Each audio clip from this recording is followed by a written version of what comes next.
All right, good. First thing I would like to do to measure the quality of the water, and most importantly, to determine if the bacteria is alive. Remember, aquaponic is fish and plants, but the most important part really is the bacteria. It's a three-legged stool. It's not fish and plants. And you cannot see the bacteria, but you can measure their activity and see if they are alive or not. So if you come in closer to this, I like this. This is the freshwater master test kit. It can measure pH, ammonia, nitrite, nitrate, and it's an excellent way of seeing if the bacteria are alive. Of course, it goes by the color chart. So once you follow the procedure, you compare the color of the ammonia in this tube to this chart, and it will tell you where you are. Or if you're testing for nitrite, you will compare it to this color, or nitrate to these colors. What I like to see is yellow, blue, red.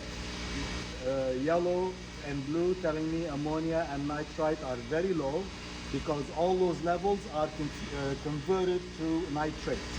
And red means 40 parts per million, 80 parts per million, or minimum 20 parts per million for plants to grow. Okay. The problem with this, the advantage is that it goes by color. The problem is that it goes by color. Sometimes it's not easy to tell, is it this color or that color? It's not easy to tell, is it 20, is it this shade of red or this shade of red? So you have to make an educated guess. Or is it this green or that green? So, it is a weakness. Unlike other methods that are digital, there's no guessing. You put the amount, it gives you a number. Those are very accurate, but those, if you are a big operation, if you're, commercial operation, you may want to go there, or if you're doing research, you really need accurate numbers.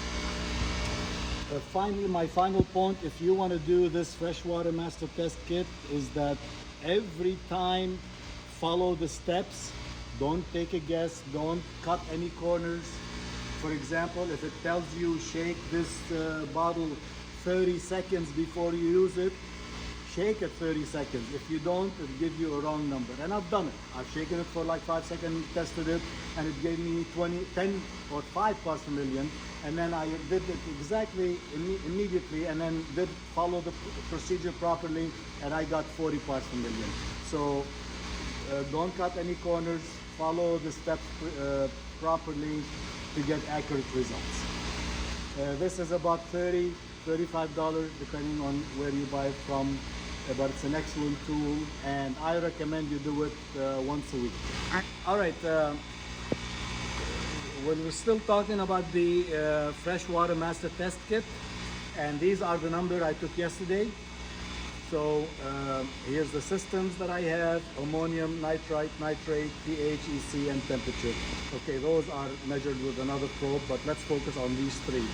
Like I said, I'd like to see ammonium very low, and my readings are 0 to 0.25 parts per million, which is excellent. Nitrite is 0, perfect. And my nitrates are 80 in the coupled aquaponic and 40 in the decoupled aquaponic. And in my other videos, I've shown you what they mean, coupled and decoupled aquaponic. So those are good. Plants are growing very well. That's why in a previous video I showed you that I cannot tell how any difference in plant growing between coupled and decoupled, because they're both decent amount of nitrate fertilizer in the nitrate, fertilizer, nutrient in the water, in the water. If it was 80 and 10, I guarantee you will see differences in growth. Okay. All right, why these have to be low? Remember, there are two important bacteria.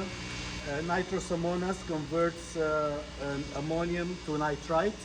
So if it is working, this number should be low, because any ammonia that arrives is converted to nitrite, and nitrobacter converts nitrite to nitrate. And if that's healthy and doing its work, all of the nitrite will be converted to nitrate. So when all is well, both bacteria are working well, ammonia to ammonium to nitrite to nitrate is always going there and accumulating in nitrate. You should never have an issue, even if you read a number of 200, like you do it digitally, and you get a reading of 200 parts per million. It's not toxic. It's not gonna burn anything. Maybe what you should do is slow down on the feeding. You know, like you're wasting money. But in terms of toxicity, it's not, nitrate is not toxic. Ammonium, if it's 1 part per million or higher for an extended period, it can kill the fish. The ammonium produced by the fish, if it gets concentrated, it would kill them. That's why the bacteria is important. Now, I've measured sometimes, you know, occasionally, once in a while, I measure ammonia and it's 1 or even 4 parts per million. I'm not gonna panic. You know, I'll wait next day and see what's gonna happen. Usually next day it's 2, and then the third day is 1, and then it goes back to a quarter. So something spiked, something happened. But if every day you measure 4, 4, 4, by that third day, I'm doing something. And what can I do? First thing is I'll replace 50% of the water in the fish tank. Replace 50% of the water, basically dump out a lot of that ammonia and put fresh water in there to dilute it. That's one quick way to do that. And of course, cut down on the feeding. Maybe the fish are not eating and it's rotting and digesting and it's not doing its work. Okay?